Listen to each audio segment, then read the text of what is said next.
نیک عورت فرما بردار ہوتی ہے، مرد کی غیر موجودگی میں اللہ کی دی ہوئی حفاظت سے اس کے حقوق کی حفاظت کرتی ہے کہ عورت اللہ کی اطاعت اور فرما برداری کے بعد شوہر کی فرما بردار ہو، اس کی ہر جائز اور ممکن بات مانتی ہو اور ماننے میں ہی دونوں جہانوں کی سعادت سمجھتی ہو۔ اس اطاعت کی ایک مثال نبی اکرم صلی اللہ علیہ وسلم نے ذکر فرمائی کہ اگر عورت تندور پر روٹی بھی پکا رہی ہو، اس سے شوہر بلائے تو اس کام کو چھوڑ دے اور حاضر ہو جائے، اور اس اطاعت پر اجر یہ بتایا کہ جو عورت 5 نمازوں کا اہتمام کرے اور رمضان کے روزے رکھے، اپنی عزت کی حفاظت کرے اور شوہر کی اطاعت کرے، اس کے لیے جنت کے 100 دروازے کھلے ہوئے ہیں جس سے چاہے داخل ہو جائے۔ ایک دوسری حدیث میں فرمایا کہ جس عورت کا انتقال اس حالت میں ہو کہ اس کا شوہر اس سے راضی ہو تو وہ جنت میں داخل ہوگی۔ نبی اکرم صلی اللہ علیہ وسلم نے قسم کھا کر ارشاد فرمایا، اللہ کی قسم، عورت اپنے رب کا حق اس وقت ادا نہیں کر سکتی جب تک شوہر کا حق ادا نہ کرے،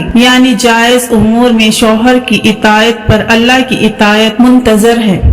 نبی اکرم صلی اللہ علیہ وسلم نے فرمایا کہ عورت ایمان کی حلاوت اس وقت تک نہیں چکا سکتی جب تک شوہر کا حق ادا نہ کرے۔ نبی اکرم صلی اللہ علیہ وسلم نے فرمایا کہ اگر میں کسی کو یہ حکم دیتا کہ اللہ کے علاوہ وہ کسی اور کو سجدہ کرو تو عورت کو حکم دیتا کہ وہ اپنے شوہر کو سجدہ کرے،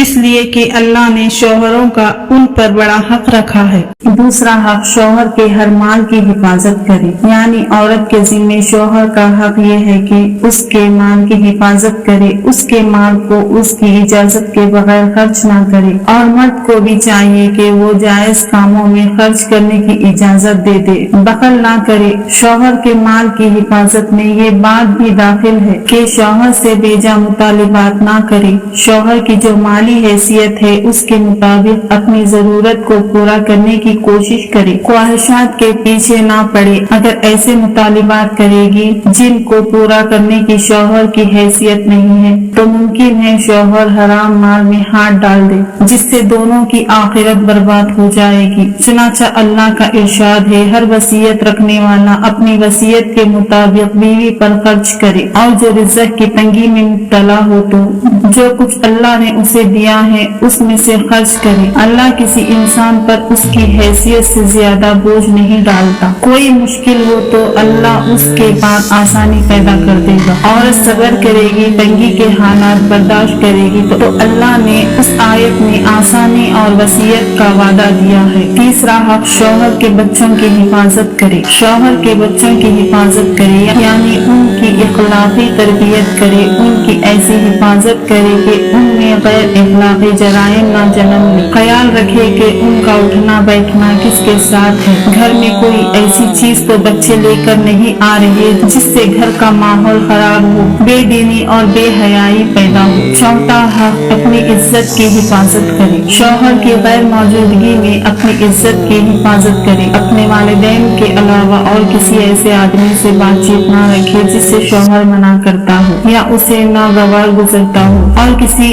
اجنبی مرد کے ساتھ ایک جگہ جمع نہ ہو۔ کسی بھی طرح سے شوہر کی موجودگی یا غیر موجودگی میں شوہر کو اپنی ذات سے بدگمان ہونے کا موقع ہرگز نہ دے۔ پانچواں حق بغیر اجازت کے نہ نکلے، شوہر کی اجازت کے بغیر باہر نہ نکلے۔ نبی اکرم صلی اللہ علیہ وسلم نے فرمایا، جو عورت اللہ پر ایمان رکھتی ہو اس کے لیے جائز نہیں کہ شوہر کی اجازت کے بغیر باہر نکلے، اور اگر بغیر اجازت کے گھر سے باہر نکل گئی تو آسمان کے سارے فرشتے اور رحمت والے فرشتے اور عذاب کے فرشتے اس پر لعنت کرتے رہتے ہیں یہاں تک کہ گھر واپس آ جائے۔ چھٹا حق خدمت کرنا، شوہر کی خدمت میں آر محسوس نہ کرے بلکہ اپنی سعادت سمجھے۔ اس خدمت کو مثال میں نبی اکرم صلی اللہ علیہ وسلم نے فرمایا کہ اگر شوہر کے سارے جسم پر پھوڑے نکل آئے اور ان میں پیپ اور خون رستا ہو تو یہ صاف کرے تب بھی حق ادا نہ ہوگا۔